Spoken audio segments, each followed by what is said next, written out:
નમસ્કાર વિદ્યાર્થી મિત્રો, આપનું સ્વાગત છે અમારી ચેનલમાં. આજે આપણે જીસેટ 2024માં જે લેવાનાર છે એનું પેપર 1 માટે આ કેટલાક ટોપ 100 MCQs તમારા માટે લઈને આવ્યા છીએ.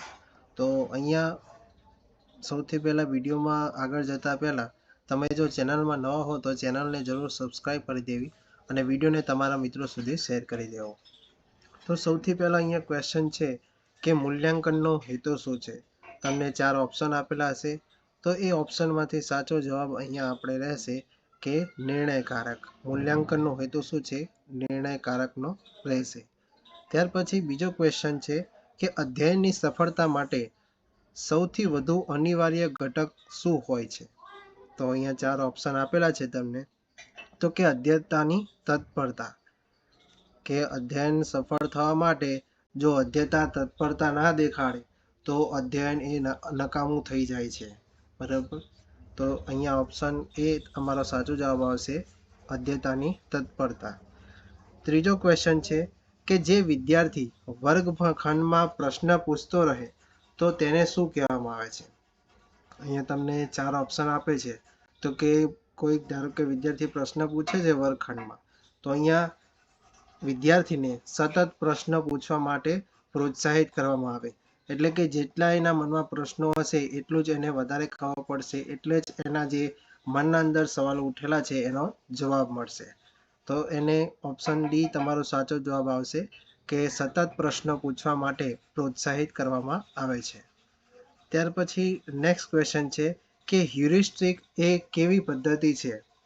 તો અહીંયા ઓપ્શન સી છે એ સાચો જવાબ રહેશે કે કોઈ ઉકેલ શોધવા વિદ્યાર્થીઓ પ્રયત્નશીલ બને આ હ્યુરિસ્ટિક અપ્રોચ કહી શકાય, હ્યુરિસ્ટિક પદ્ધતિ કહી શકાય. ત્યાર પછી નેક્સ્ટ ક્વેશ્ચન છે કે અસરકારક અધ્યયનને શું કહેવામાં આવે છે. અસરકારક અધ્યયન કોને કહેવાય. તો કે અધ્યયતાના વર્તનમાં પરિવર્તન આવે એ અસરકારક અધ્યયન કહી શકાય. ઓપ્શન એ તમારો સાચો આન્સર રહેશે. ત્યાર પછી નેક્સ્ટ ક્વેશ્ચન છે કે નિગમન પદ્ધતિમાંથી નીચેનામાંથી કયું સૂત્ર સૌથી વધારે બંધ બેસતું છે. અહીંયા તમને નિગમન કીધું છે, તો નિગમન માટે જવાબ આપવાનો છે અને નિગમનની જગ્યાએ આગમન પણ પૂછી શકે. તો બંને આપણે યાદ રાખીશું કે આગમનમાં શું હોય છે કે આગમનમાં અહીંયા ઉદાહરણથી આપણે નિયમ કે સિદ્ધાંત સાબિત કરવાનો હોય છે. એટલે કે વિશિષ્ટથી સામાન્ય તરફ. અને આપણે અત્યારે નિગમનની વાત કરીએ છીએ તો નિગમનમાં શું હોય છે, કોઈ સિદ્ધાંત આપેલો છે એના પરથી આપણે ઉદાહરણ તારવવાનું હોય છે. એટલે કે સામાન્યથી વિશિષ્ટ તરફ જવાનું હોય છે. તો અહીંયા આપણને શું પૂછ્યું છે કે નિગમન પદ્ધતિ માટે સૌથી વધારે બંધ બેસતું કયું છે. તો કે સામાન્યથી વિશિષ્ટ. સામાન્ય એટલે કે કોઈક નિયમ, સિદ્ધાંત કે સૂત્ર આપેલું હોય એના પરથી આપણે ઉદાહરણ તારવવાનું છે. તો આ આપણે તમારે યાદ રાખવાનું રહેશે. આ બંનેમાંથી પણ પ્રશ્ન પૂછાઈ શકે છે. ત્યાર પછી નેક્સ્ટ ક્વેશ્ચન છે કે જો સંશોધનનો હેતુ સિદ્ધાંત પ્રસ્થાપના હોય તો તે શું કહી શકાય. તો અહીંયા ઓપ્શન સી છે એ તમારો સાચો આન્સર રહેશે, પાયાનું સંશોધન. ત્યાર પછી નેક્સ્ટ ક્વેશ્ચન છે કે શીર્ષકો, પુસ્તકો, સંશોધન અહેવાલ, લેખ, સંશોધન લેખ વગેરેનો સંદર્ભ સંશોધન અહેવાલના મુખ્ય લખાણમાં થયો હોય કે ન થયો હોય તો એને શાનાથી ઓળખવામાં આવે છે. તો તમારો સાચો જવાબ રહેશે ગ્રંથ સૂચિ. નેક્સ્ટ ક્વેશ્ચન છે કે નીચેનામાંથી સંશોધક માટે કઈ પ્રક્રિયા અનૈતિક છે તેને ઓળખી બતાવવાની છે. તો અહીંયા ઓપ્શન સી અહીંયા આવશે કે પ્રમાણભૂત માહિતીની અવગણના એ સંશોધક માટે અનૈતિક ગણી શકાય. ત્યાર પછી નેક્સ્ટ ક્વેશ્ચન છે કે સ્નોબોલ નમૂના પસંદગી યોજના એ શું છે. તો એ અસંભવિત નમૂના પ્રયુક્તિ છે. ઓપ્શન બી તમારા સાચો જવાબ રહેશે. આ યાદ રાખવાનું, આ પણ પૂછાઈ શકે છે. ત્યાર પછી નેક્સ્ટ ક્વેશ્ચન છે કે વર્ગખંડ અધ્યયન અધ્યાપન પ્રક્રિયાને સમજવા માટે નીચેનામાંથી કયું ઉપકરણ યોગ્ય રહેશે. 4 ઓપ્શન છે, ક્રમ માપદંડ, પ્રશ્નાવલી, અવલોકન કાર્યક્રમ કે મુલાકાત કાર્યક્રમ. તો અહીંયા અવલોકન કાર્યક્રમ છે એ રાખી શકાય. ત્યાર પછી 12મો ક્વેશ્ચન છે કે શૂન્ય તફાવત કે બે પરિમાણ અને તેનું ધારેલું મૂલ્ય વચ્ચે તફાવત નથી તે શાનાથી ઓળખાય છે? તો એને શૂન્ય ઉત્કલ્પના તરીકે ઓળખવામાં આવે છે. હવે આ જે 13મા પ્રશ્નથી લઈને 18મા પ્રશ્ન સુધી તમને એક પેરેગ્રાફ આપવામાં આવે છે. એ પેરેગ્રાફ પરથી તમારે એના જવાબ આપવાના હોય છે. તો આપણે અત્યારે માત્ર ને માત્ર ક્વેશ્ચન લખેલા છે અને એના આન્સર લખેલા છે. એ તમારે યાદ રાખવાનું રહેશે. કોઈ પણ તમને પેરેગ્રાફ આપે એ પેરેગ્રાફ પરથી તમારે એનો જવાબ ગોતવાનો રહેશે. ત્યાર પછી ક્વેશ્ચન જોઈએ છે કે બખ્તરનો સમાનાર્થી શબ્દ શોધવાનો છે. તો અહીંયા એનો જવાબ આવશે ઢાલ.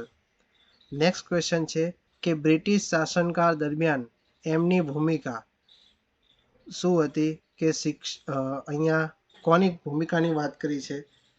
તો અહીંયા ગાંધીજીની નીતિઓ અને કાર્યપ્રણાલી પર વિશ્લેષણ કરી આગળ વધાર્યું. એ એમની ભૂમિકા હતી બ્રિટિશ શાસનકાળ દરમિયાન. નેક્સ્ટ ક્વેશ્ચન છે કે માનવતાનો વિરોધાર્થી શબ્દ શું છે? તો અહીંયા 4 ઓપ્શન આપેલા હશે. તો અહીંયા સાચો જવાબ છે પાશવી. ત્યાર પછી ડૉક્ટર રાધાકૃષ્ણનના કયા ગુણોના કારણે એ લોકોમાં આટલા પ્રસિદ્ધ થયા હતા? તો એમની સહૃદયતા એટલે કે કોમળતાને કારણે એમને આટલા બધા લોકોમાં પ્રસિદ્ધ થયા હતા. ત્યાર પછી નેક્સ્ટ ક્વેશ્ચન છે કે ડૉક્ટર રાધાકૃષ્ણન કઈ કોલેજથી એમને કારકિર્દી શરૂ કરી? તો એમને પ્રેસિડેન્સી કોલેજ મદ્રાસથી એમની કારકિર્દીની શરૂઆત કરી હતી. ત્યાર પછી નેક્સ્ટ ક્વેશ્ચન છે કે બનારસ હિન્દુ વિશ્વવિદ્યાલયમાં ડૉક્ટર રાધાકૃષ્ણને ઉપકુલપતિ પદનો ભાર સંભાળ્યો ક્યારે? તો 1931માં. શીઘ્ર પદ્ધતિ એ શા માટે વપરાતી પદ્ધતિ છે? તો વકૃત્વ માટે આ શીઘ્ર પદ્ધતિ વપરાય છે. નેક્સ્ટ ક્વેશ્ચન છે કે પ્રત્યાયનનો મુખ્ય હેતુ શું છે? પ્રત્યાયનનો મુખ્ય હેતુ શું છે? માહિતગાર કરવું. નેક્સ્ટ ક્વેશ્ચન છે કે અસરકારક પ્રત્યાયન કરનાર વ્યક્તિની ઓળખ શાના આધારે થઈ શકાય? તો શ્રોતાઓની જે જરૂરિયાત હોય એને પૂર્ણ કરવાથી આ અસરકારક પ્રત્યાયન કરનાર વ્યક્તિની ઓળખ થઈ શકે છે. નેક્સ્ટ છે ક્વેશ્ચન કે સંદેશાને ફેલાવનાર વ્યક્તિને શું કહે છે? તો ધારો કે કોઈ વ્યક્તિ બે વ્યક્તિ છે. ધારો કે અહીંથી હું કોકને ફોન કરું છું અને સામેલો વ્યક્તિ તે સાંભળે છે. તો અહીંયા હું મોકલું છું એટલે હું અહીંથી મોકલનાર થયું અને સામે રિસીવર, સામે જે વ્યક્તિ હશે એ મેળવનાર કહી શકાય. હું અહીંયાથી ફોન કરું છું તો હું મોકલનાર અને સામે જે બીજી વ્યક્તિ રહેલી છે ફોન ઉપર એ વ્યક્તિ રહેશે મેળવનાર. એટલે કે સેન્ડર અને રિસીવર. હું સેન્ડર થઈશ અને સામે જે વ્યક્તિ છે એ રિસીવર થશે. તો સંદેશાને ફેલાવનાર વ્યક્તિને શું કહે છે? તો સંદેશો ફેલાવનાર વ્યક્તિને આપણે મોકલનાર તરીકે ઓળખીએ છીએ. વાંચવાના કૌશલ્ય માટે નીચેનામાંથી શું જરૂરી છે? તો વાંચવાના કૌશલ્ય માટે સંકલન શક્તિ એ અહીંયા ખૂબ જ મહત્વનો ભાગ ભજવે છે. જ્યારે સંબંધિત અને જરૂરી માહિતી વાંચવાની પ્રક્રિયાને શું કહે છે? કે જ્યારે સંબંધિત અને જરૂરી માહિતી હોય તો એ વાંચવાની પ્રક્રિયાને સ્કેનિંગ તરીકે ઓળખવામાં આવે છે. નીચેની સંખ્યા શ્રેણીમાં એક સંખ્યા ખોટી છે તે શોધીને બતાવવાની છે. તો અહીંયા તમને સોલ્યુશન આપ્યું છે કે 16નો વર્ગ થાય છે 196, પછી 13નો વર્ગ થાય છે 169, 12નો વર્ગ 144 થાય છે, 11નો વર્ગ 121 થાય છે અને 10નો વર્ગ 100 થાય છે. તો અહીંયા જે 101 આપેલું છે લાસ્ટમાં એ અહીંયા ખોટી સંખ્યા આપેલી છે. તો અહીંયા ઓપ્શન ડી તમારો સાચો જવાબ આવશે 101. ત્યાર પછી નેક્સ્ટ ક્વેશ્ચન છે કે અંગ્રેજી વર્ણમાલાની શૃંખલા નીચે આપેલ છે જેમાં એક અથવા તેથી વધુ શબ્દ ખૂટે છે જે ક્વેશ્ચન માર્કથી દર્શાવેલ છે. તો એ ખોટી શૃંખલા માટે યોગ્ય વિકલ્પ આપણે પસંદ કરવાનો છે. યોગ્ય વિકલ્પ કઈ રીતે પસંદ કરશો? તો સૌપ્રથમ તમારે આ રીતે ABCD લખી દેવાની રહેશે 1 થી 13 સુધી. પછી અહીંથી નીચેથી આપણે સ્ટાર્ટ કરીશું. તો અહીંયા તમે સૌપ્રથમ જુઓ છો કે સૌપ્રથમ શું આપેલું છે? TRP. તો T આપણે જોઈએ તો T અહીંયા 20 નંબર છે, R એટલે 18મો નંબર છે. તો અહીંયા એક ડિફરન્સ છે +1. પછી શું આપેલું છે કે P આપેલું છે, PN. P માં આપણે જોઈએ તો 16 નંબર છે. પછી N એટલે કે +1 આપેલું છે. તો N પછી +1 શું છે? +1 કરીએ તો -1 કહી શકીએ, કારણ કે માઇનસમાં જાય છે એટલે કે -1 આપણે અહીંયા જોઈએ છે. તો N-1 કરીએ તો 12 આવશે એટલે કે L. પછી બે ક્વેશ્ચન માર્ક છે એટલે એક માઇનસ કરતું જવાનું. એટલે 12 માંથી 1 કાઢીએ તો આપણે કે અહીંયાથી નીકળી જશે તો J આવશે. પછી એમાંથી 1 નીકાળી દઈએ તો H આવશે. તો અહીંયા J અને H વાળો જે ઓપ્શન રહેશે એ ઓપ્શન બી તમારો સાચો જવાબ રહેશે. એટલે કે આ રીતે જો તમને ABCD આવડતી હોય અને આ રીતે તમને યાદ હોય તો અહીંયા તમે સામાન્ય રીતે જોઈ શકો છો કે -1 કરેલું છે. બરાબર. TRP, N, L, પછી બે ક્વેશ્ચન માર્ક હતા એમાં J અને H. બરાબર, આ રીતે.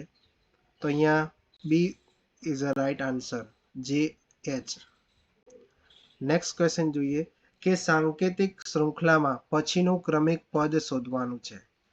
કે તમને અહીંયા આપેલી છે શૃંખલા, એમાં સાંકેતિક પદ શોધવાનું છે. તો કઈ રીતે આવે છે? તો આપણને ખબર છે ABCD તમે લખી દીધી, બરાબર, નંબરિંગ આપી દીધું. તો Z1A. તો અહીંયા તમે જોશો તો એક Z1A, ત્યારબાદ 1 નો ગુણાકાર 1 અને એની અંદર +1 કરીએ તો 2 આવશે. બરાબર. તો હવે ત્યાર પછી નેક્સ્ટ જોઈશું કે Z1A છે. પછી નેક્સ્ટ શું આપેલું છે? નેક્સ્ટ અહીંયા આપેલું છે X2D. X2D. તો અહીંયા X2D છે. પછી નેક્સ્ટ અહીંયા જોઈએ છે X2D પછી શું આપેલું છે? V6G. V6G ની વાત કરીએ તો V અને G. તો અહીંયા શું કર્યું છે? 2 × 2 એની અંદર +2 કરીએ તો 6 થશે. એવી જ રીતે અહીંયા જોઈએ. હવે શું કરશું? 2 ની જગ્યાએ 3 આપણે ઉપયોગ કરશું. તો TJ 21 કઈ રીતે આયા? T અને J. T અને J આ રીતે છે. અહીંયા 20મો અને અહીંયા 10મો ક્રમાંક છે. તો અહીંયા ગણીએ આપણે. તો અહીંયા જે લાસ્ટમાં આવેલું છે 6, અહીંયા જે જવાબ મળે છે 6, એમાં 6 ને 3 વડે ગુણીએ અને એની અંદર 3 એડ કરીએ તો 21 થશે. તો હવે આ 21 જે મળ્યા લાસ્ટમાં, તો R અને M છે, R અને M એઝ ઇટ ઇઝ રાખીએ તો 88 કેવી રીતે આવશે? તો 21 × 4 કરીએ, 3 પછી શું આવે? 4, અને અહીંયા જે મળ્યું એને ગુણી નાખીએ અને 4 એડ કરી દઈએ તો અહીંયા 88 થશે. એવી જ રીતે નીચે પણ આપણે જોવાનું છે. અહીંયા શું આપેલું છે? R88M. પછી P445P. P445P એ આપેલું છે. તો કઈ રીતે આવે છે? P તો એક્ઝેક્ટ એ જ રહેશે. 445 88 છે. તો 88 સૌ પ્રથમ શું કરીશું કે 88 એ 4 પછી શું આવે છે? અહીંયા જે પેલા 88 છે, 4 પછી 5 આવશે. તો 88 × 5 +5 કરીશું તો 445 આવશે. તો લાસ્ટમાં આપણે જોઈશું 5 પછી શું આવે? 6. તો 445 આજે મળ્યું એ, અને આના પછી 5 પછી શું આવે? 6, અને એની અંદર +6 એડ કરી દઈશું તો 2676. તો અહીંયા તમારો સાચો જવાબ છે 2676.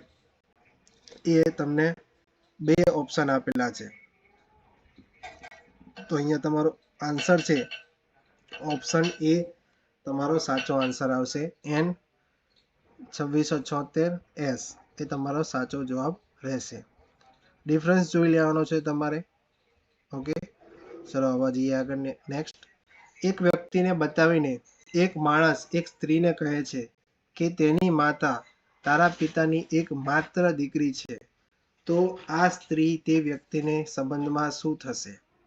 તો અહીંયા તમારો જે સાચો જવાબ છે એ ઓપ્શન સી છે, માતા એનો સાચો જવાબ આવશે. ત્યાર પછી નેક્સ્ટ ક્વેશ્ચન છે કે એવો શબ્દ શોધો કે જે જૂથમાંના અન્ય શબ્દ કરતા જુદો પડતો હોય. તો અહીંયા જે જોઈએ છે ગિટાર, સિતાર, વાયોલિન એ બધા સરખા છે, પરંતુ અલગ શું પડે છે? બંસરી અહીંયા અલગ પડે છે. નેક્સ્ટ ક્વેશ્ચન છે કે જો ગોલ્ડની સંજ્ઞા હોમ હોય, કમની સંજ્ઞા ડોન હોય અને કોડની સંજ્ઞા ડોઝ હોય તો સન્સની સંજ્ઞા શું? તો અહીંયા તમે જોઈ શકો છો કે ગોલ્ડ અને હોમ નીચે લખેલું છે. તો આની અંદર +1 કરેલું છે કે જી પછી એચ, ઓમાં અહીંયા 0 કરેલું છે એટલે કે 0 માટે 0 જ, એલ પછી શું છે? એમ એટલે કે +1, ડી પછી એટલે કે +1 એમાં પણ +1 છે, કમ એનો ડોન એની પણ +1 છે, સી પછી ડી અહીંયા આ જ પ્રમાણેની પેટર્ન ફોલો થાય છે એટલે કે 0 માટે 0, 0 હોય તો ઓ માટે ઓ રહેશે, એમ માં +1 એડ કરીએ તો એન, પછી ઈ પછી શું આવે? એફ. ત્યાર પછી એવી જ રીતે કોડ અને ડોઝમાં વાત કરીએ તો અહીંયા +1, સી પછી ડી, ઓ માટે ઓ જ રહેશે, આર પછી શું આવશે? એસ, ડી પછી ઈ આવશે. એવી જ રીતે સન્સ માટે શું હશે? +1 એડ કરીએ તો ટી પછી ઓ, એન પછી +1 એટલે કે ઓ, એસ પછી શું આવશે? ટી એટલે કે TOOT એ આપણો રાઈટ આન્સર રહેશે. આ ઓપ્શન નંબર બી એ તો સાચો આન્સર રહેશે. ત્યાર પછી નેક્સ્ટ ક્વેશ્ચન છે કે કોંકણીને ગોવા સાથે શું સંબંધ છે? એ જ રીતે ડોંગરીને શું સંબંધ રહેશે? તો હિમાચલ પ્રદેશ એ તેનો સાચો આન્સર રહેશે. નેક્સ્ટ ક્વેશ્ચન છે કે નીચે આપેલ પ્રશ્નના વિધાન સાથે પૂર્વધારણા પર આપેલી છે 1 અને 2, તો એના જવાબ આપવાના છે. તો કે વિધાન કીધું છે કે સભાગૃહમાં સેલફોનનો પ્રયોગ નિષેધ છે, એટલું ખાલી કીધું છે વિધાનમાં.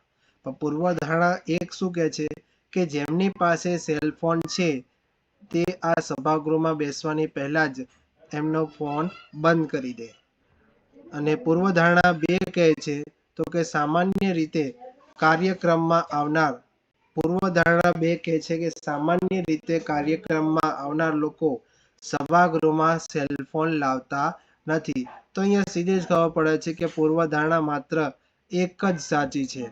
બરાબર, કે વિધાન શું આપેલું છે એ તમારે સૌ પ્રથમ ધ્યાન રાખવાનું રહેશે. આવો જ્યારે પ્રશ્ન પૂછાય છે ત્યારે તમારે વિધાન ઉપર ફોકસ વધારે કરવાનું. વિધાન તમને ખબર છે શું માહિતી તમને આપેલી છે, એ માહિતી ઉપરથી પૂર્વધારણા શું કહેવા માંગે છે. જો પૂર્વધારણા માત્ર અહીંયા એક જ સાચી છે, બરોબર, અહીંયા જો ખોટી કીધી હોત કે પૂર્વધારણા 1 સાચી અને બીજી ખોટી, તો અહીંયા આપણે લખી શકત, પણ આમાં એવો કોઈ ઓપ્શન આપેલો નથી. એટલા માટે માત્ર પૂર્વધારણા 1 સાચી છે, ઓપ્શન એ તમારો સાચો જવાબ આવશે. નેક્સ્ટ ક્વેશ્ચન છે કે શું ભારતીય વ્યવસાયી જે વિદેશમાં નોકરી શોધે છે એમનો બહાર જવામાં પ્રતિબંધ મૂકવો જોઈએ? તો એમાં પૂર્વધારણા આપેલી છે. પહેલી પૂર્વધારણા શું કહે છે કે હા, તકનીકી વિકાસ દરને વધારવાનો આ જ એક ઉપાય છે. પૂર્વધારણા 2 છે કે ના, ભારતીયોને મૂળ જે વિદેશમાં જઈને વસે છે એમને વિદેશી વિનિમયનો કારણે આપણા દેશમાં વિદેશી મુદ્રા દેખાય છે. અને ત્રીજું છે પૂર્વધારણા કે ના, વિદેશમાં ભારતીયોનું પ્રામાણિક જ્ઞાનના આધારે ભારતની આર્થિક સ્થિતિનો વિકાસ થાય છે. તો અહીંયા માત્ર તમે જોવો છો કે ફક્ત 1 અને 2, કે અહીંયા જે ફક્ત 1 અને 2 છે એ ધારણા ભારપૂર્વક કહી શકાય આપણે. કે હા તકનીકી વિકાસ દરને વધારવાનો આ જ એક ઉપાય છે, અને બીજું કહીએ કે ના ભારતીય મૂલ્ય જે વિદેશમાં જઈને વસે છે એમની વિદેશી વિનિમયના કારણે આપણા દેશમાં વિદેશી મુદ્રા દેખાય છે. તો અહીંયા ફક્ત 1 અને 2 પૂર્વધારણા જ ધારપૂર્વક છે. નેક્સ્ટ ક્વેશ્ચન જોઈએ કે અહીંયા તમને શબ્દ, લેખન સામગ્રી, કાગળ અને સ્યાહી વચ્ચે સંબંધ દર્શાવવાનો કીધો છે. તો આમાંથી કઈ આકૃતિ તમારે આવશે કે અહીંયા શું છે, લેખન સામગ્રી એટલે કે જે મોટો રાઉન્ડ છે એ આપણે લેખન સામગ્રી ગણીએ, અને કાગળ અને સ્યાહી શું છે, એની જ અંદર કાગળ પણ આવે અને સ્યાહી પણ આવે છે લેખન સામગ્રીની અંદર. તો B is the right answer રહેશે. નેક્સ્ટ ક્વેશ્ચન છે કે નીચેનામાંથી ખોટી સંખ્યા શોધવાની છે. તો અહીંયા તમે જો આ રીતે કંઈક બોક્સમાં તમારે આપેલું છે, તો અહીંયા જોઈએ કે સંખ્યા આપેલી છે. તો અહીંયા જે 27, 38 અને લાસ્ટમાં ક્વેશ્ચન આપેલો છે. તો અહીંયા ધારો કે ગણતરી કરીએ કે 4, 7, 28, 28 માંથી 1 જાય તો અહીંયા 27 રહેશે. એવી જ રીતે 8, 5, 40, 40 માંથી આ 2 જાય તો 38 રહેશે. એવી જ રીતે ક્વેશ્ચન માર્કમાં જે શોધવું છે તો 9, 6, 54, 54 માંથી 3 કાઢીએ તો 51 રહેશે. તો અહીંયા ઓપ્શન સી તમારો સાચો જવાબ છે, 51. ઓકે. નેક્સ્ટ ક્વેશ્ચન છે કે નીચેની આકૃતિમાં કેટલા ત્રિકોણ અને ચોરસ છે. તો અહીંયા કેટલા ત્રિકોણ અને કેટલા ચોરસ છે આપણે ગોતવાના છે. તો સામાન્ય રીતે આપણે વાત કરીએ બોક્સમાં તો અહીંયા 8 ત્રિકોણ હોય છે, બરાબર, 8 ત્રિકોણ હોય છે. તો એવી જ રીતે બે બોક્સની વાત કરીએ તો અહીંયા પણ બંનેમાં આમાં 8 હતા, બરાબર. તો આની પણ ત્રિકોણની વાત કરીએ તો બીજા 8 અને વચ્ચે અહીંયા આ રીતે 1 અને બીજું આ રીતે 2 એટલે 8 + 2 + 8 એટલે કે 18 થશે.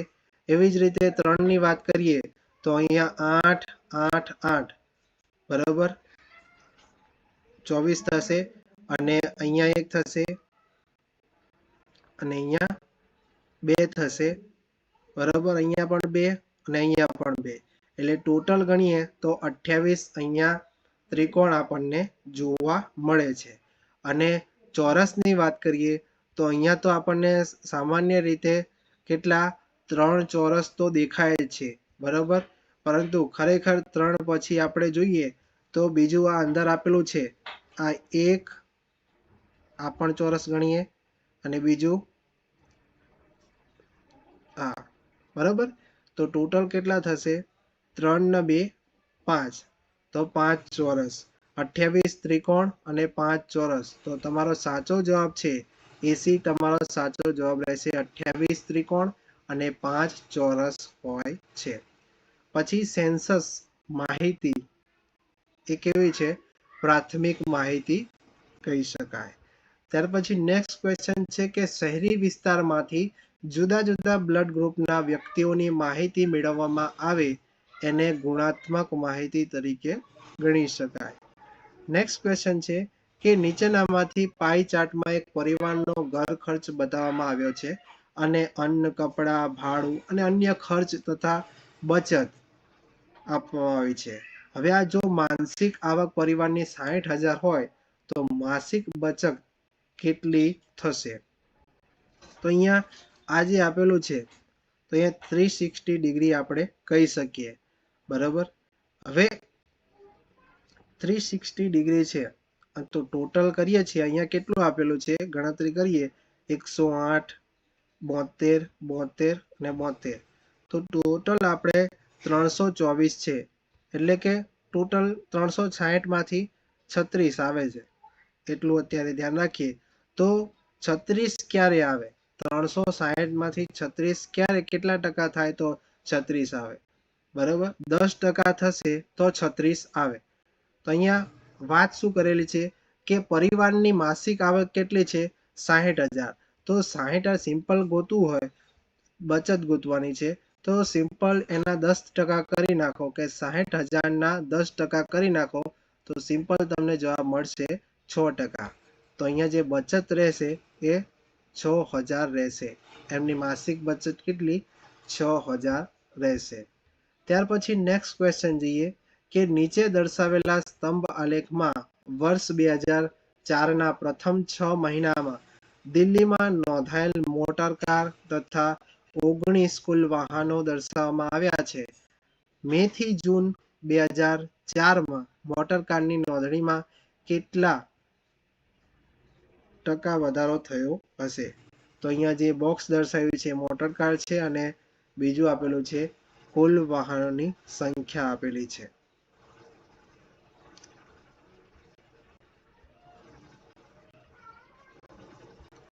તો અહીંયા આપણે જોઈએ તો ટોટલ કેટલા છે? કુલ 17 આપેલા છે અને વધારો કેટલો થયો છે? 28 વધારો થયો છે. તો 11નો વધારો અહીંયા જોવા મળે છે. તો એને ગણતરી કરીએ તો કે 11 ગુણ્યા 100 ભાગ્યા કુલ કેટલા છે? 17. તો 1100 ભાગ્યા 17 કરીશું તો અહીંયા 64.70 અહીંયા જવાબ આવશે. કેટલું? 64.70. અહીંયા જોવાનું છે 64.70 અહીંયા જવાબ આવશે ઓપ્શન સી. નેક્સ્ટ ક્વેશ્ચન છે કે વર્ષ 2006 અને 2015 દરમિયાન જુદી જુદી વિદ્યાશાખામાં નોંધાયેલ પીએચડીના કુલ વિદ્યાર્થીઓને જુદી જુદી વિદ્યાશાખામાં નોંધાયેલ પુરુષ અને સ્ત્રી ઉમેદવારીની માહિતી સારામાં સારી રીતે રજૂ કરવા માટે કયો આલેખ આપવામાં આવે છે? તો બહુવિધ સ્તંભાલેખ આપવામાં આવે છે રજૂ કરવા માટે. નેક્સ્ટ ક્વેશ્ચન છે કે ઊંચાઈ, વજન, બીએમઆઈ અને ઉંમર અંગેની કાચી માહિતી મેળવવામાં આવી છે તેને દર્શાવવા માટે શું કરવામાં આવે છે? તો વર્ગીકૃત અને સારણી બંને આપવામાં આવે છે. આમાંથી કયું વેબ બ્રાઉઝર છે? 4 ઓપ્શન આપેલા છે Windows 7, C plus plus language, Google chrome કે ટેલી. તો અહીંયા ગૂગલ ક્રોમ એ તમારો સાચો જવાબ રહેશે. મોક શું છે? તો મોક એ મેસિવ ઓપન ઓનલાઈન કોર્સ છે. એનું પૂરું નામ છે. આ પણ તમને વારંવાર પૂછાતા હોય છે. નેક્સ્ટ ક્વેશ્ચન છે કે કમ્પ્યુટરની માહિતી સંગ્રહ અને ગણતરી કરવા માટે કઈ અંક પદ્ધતિ વાપરવામાં આવે છે? તો બાઇનરી એટલે કે 1001 એ રીતે બાઇનરી પદ્ધતિ અંક પદ્ધતિ વાપરવામાં આવે છે. કયો કાયદો ઇન્ટરનેટના ગુનાથી બચાવી શકે છે? તો સાયબર ક્રાઇમ એટલે કે સાયબર કાયદો તમને ઇન્ટરનેટના ગુનાથી બચાવી શકે છે. એટીએમ નું પૂરું નામ શું છે? તો ઓટોમેટિક ટેલર મશીન એ એટીએમ નું પૂરું નામ છે. નેક્સ્ટ ક્વેશ્ચન છે કે અંગત માહિતીનો સંચાર ઇન્ટરનેટ થકી કરી શકાય છે. કઈ પદ્ધતિથી માહિતી સંચાર કરતા પહેલે સુરક્ષિત રાખી શકાય? તો એન્ક્રિપ્શન આપણે વાપરવાનું એ પદ્ધતિ છે. એના દ્વારા આપણે માહિતી સંચાર કરતા પહેલા જ આપણે એને સુરક્ષિત રાખી શકીએ. પછી સાચો જવાબ શોધવાનો છે. તો ક્ષારનું રાસાયણિક પ્રક્રિયા કઈ પ્રક્રિયા છે? તો અહીંયા વિદ્યુત રાસાયણિક પ્રક્રિયા છે ક્ષાર માટે. નેક્સ્ટ ક્વેશ્ચન છે કે ગ્રીન કેમિસ્ટ્રી માટે શું સાચું નથી? તો અહીંયા જોખમકારક પદાર્થોનો ઉપયોગનો ઘટાડો એ આની અંદર સાચું નથી. ઓપ્શન સી તમારો સાચો જવાબ રહેશે. હરગોવિંદ ખુરાનાનો શોધકામ જેમના માટે એમને નોબેલ પ્રાઇઝ મેળવ્યો તો એમાં શું આવે છે કે જેનેટિક કોડનું વિભાજન. એ તમારો સાચો જવાબ રહેશે. નેક્સ્ટ ક્વેશ્ચન છે કે સપાટી ઉપરની પાણીમાં કાર્બનિક પદાર્થનું પ્રમાણ માપવા માટે શું આવે છે? COD chemical oxygen demand. એ તમારો સાચો જવાબ રહેશે ઓપ્શન એ. બબલગમમાં સમાવેશ કોનો થાય છે?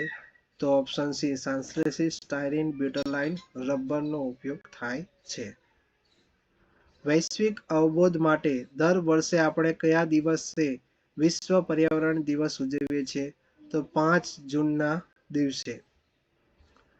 ભારતમાં નેકનો મુખ્ય હેતુ શું છે? તમે કોલેજમાં જે નેક આવતી હશે તો તમને ખ્યાલ હશે. તો અહીંયા જે યુનિવર્સિટીને શું કરે છે? ગ્રેડિંગ કરવું. ગ્રેડિંગ માટે કરવામાં આવે છે કે કોઈ પણ સંસ્થા છે, કોલેજ છે, તો એમાં જે કચાશ રહી જાય છે તો એના માટે ચેક કરવા માટે નેક આવે છે કે કોલેજમાં શું શું ખોટે છે, કઈ કઈ વસ્તુઓ સુધારવાની જરૂર છે, એના પ્રમાણે એમને ગ્રેડ આપવામાં આવે છે. તો યુનિવર્સિટીને શું છે? ગ્રેડિંગ આપવાનું કામ કરે છે. ગુજરાત વિદ્યાપીઠ અમદાવાદ એ કેવી યુનિવર્સિટી છે? તો ડીમ્ડ યુનિવર્સિટી. વિજ્ઞાન અને ટેકનોલોજીના વિકાસ માટે નીચેનામાંથી કયા કાર્યક્રમને કેન્દ્ર સરકારના વિજ્ઞાન ટેકનોલોજી વિભાગ દ્વારા સહકાર મળે છે? તો ઇન્સ્પાયર દ્વારા. ઇન્સ્પાયરનું પૂરું નામ યાદ રાખવાનું રહેશે, innovation in science pursuit for inspired research. Next question છે કે નીચેનામાંથી કઈ કેન્દ્રીય યુનિવર્સિટી છે? તો Banaras Hindu university. Next question જોઈએ કે નીચેનામાંથી કઈ સ્ત્રીઓ માટેની યુનિવર્સિટી છે? તો SNDT. નેક્સ્ટ ક્વેશ્ચન છે કે કયા ક્ષેત્રમાં વિક્રમ સારાભાઈ એવોર્ડ આપવામાં આવે છે? તો કે અવકાશીય સંશોધન ક્ષેત્રમાં વિક્રમ સારાભાઈ એવોર્ડ આપવામાં આવે છે. નેક્સ્ટ ક્વેશ્ચન છે કે નીચેના આલેખનો અભ્યાસ કરો અને નિશ્ચિત કરો કે કયું વિધાન ખરું નથી. તો અહીંયા તમને આ રીતે કંઈક આલેખ આપેલો છે.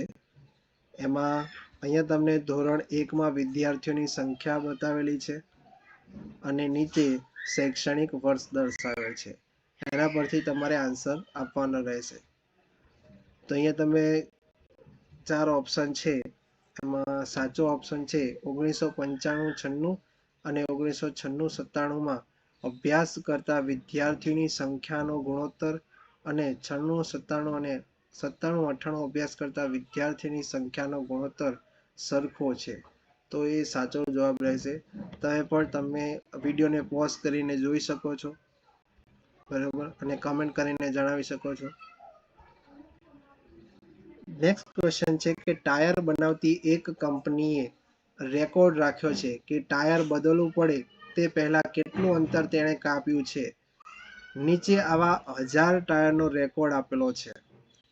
અંતર આપેલું છે કિલોમીટરના અને બદલવા પડેલા ટાયરની સંખ્યા છે.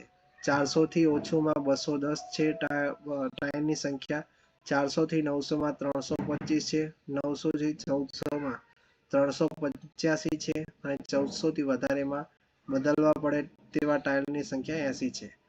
હવે જો તમે આ કંપનીના બનાવટનું ટાયર ખરીદો તો તે 400 કિલોમીટર જેટલું અંતર કાપે તે પહેલા તેને બદલવું પડે છે તેવી સંભાવના કેટલી ગણાય છે?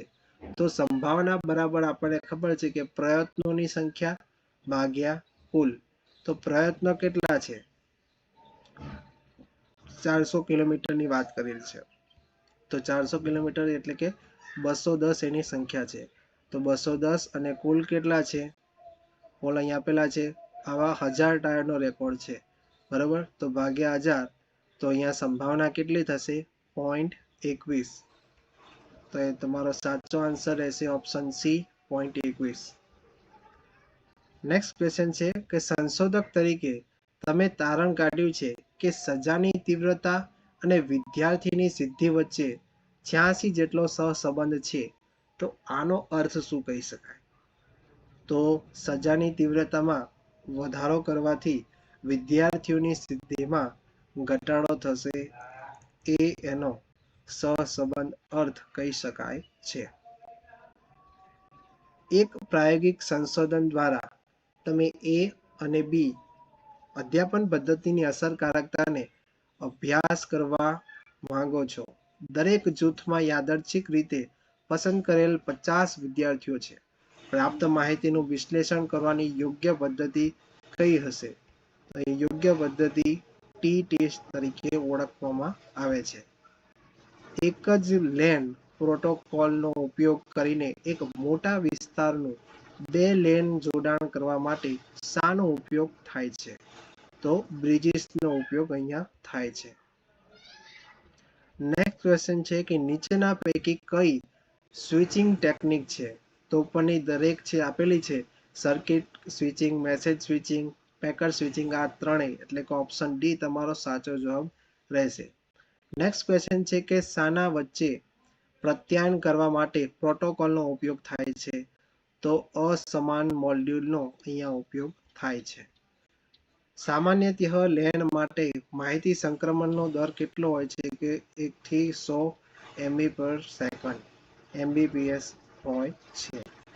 નીચેના પૈકી કઈ WAN સંરચનાઓ છે? તો ઉપરની પ્રત્યેક એટલે કે બ્રિજીસ, રાઉટર્સ અને ગેટવેઝ, આ ઉપરની પ્રત્યેક સંરચનાઓ છે. અને WAN ને આપણે કહીએ છીએ વાઇડ એરિયા નેટવર્ક. મશરૂમ એ શાનો આશાસ્પદ સ્ત્રોત છે? તો પ્રોટીનનો. નેક્સ્ટ ક્વેશ્ચન છે કે આણ્વિક ઉર્જા શામાંથી મેળવી શકાય છે? તો કે રેડિયો એક્ટિવ પદાર્થના વિઘટન અને સંઘટન બંનેમાંથી. તો ઓપ્શન ડી તમારો રાઈટ આન્સર રહેશે.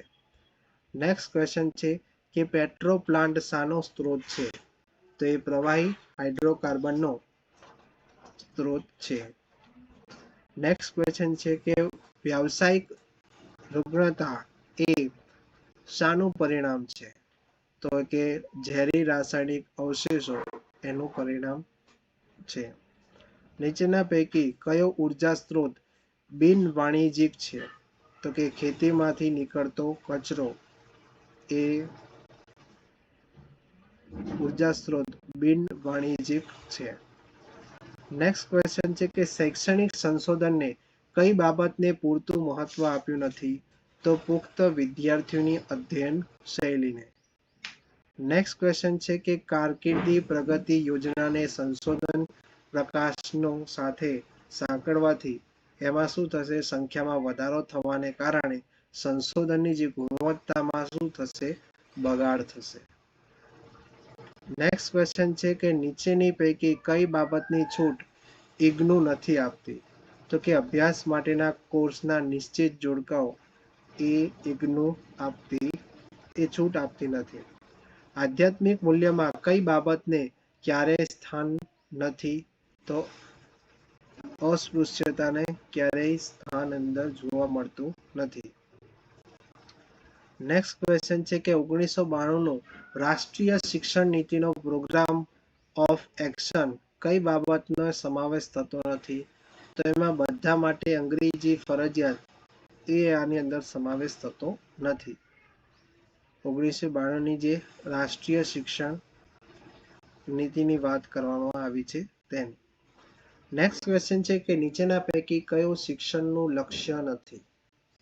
તો નિશ્ચિત સમયવિધિમાં અભ્યાસ પૂરો કરવો એ શિક્ષણનું લક્ષ્ય નથી. એવું નથી કે સિલેબસને પૂરો જ કરી નાખો, એવું નથી. વિદ્યાર્થી કેટલું સમજ્યો છે એના પર પણ વધારે ભાર મૂકવાનો હોય છે. તો આજે આટલા જ પ્રશ્નો રહેશે. તો જો તમને વિડીયો ગમ્યો હોય તો વિડીયોને લાઈક કરજો, તમારા મિત્રો સુધી શેર કરજો. તો ફરી મળીશું આવા નવા વિડીયો સાથે. જય હિન્દ, જય ભારત.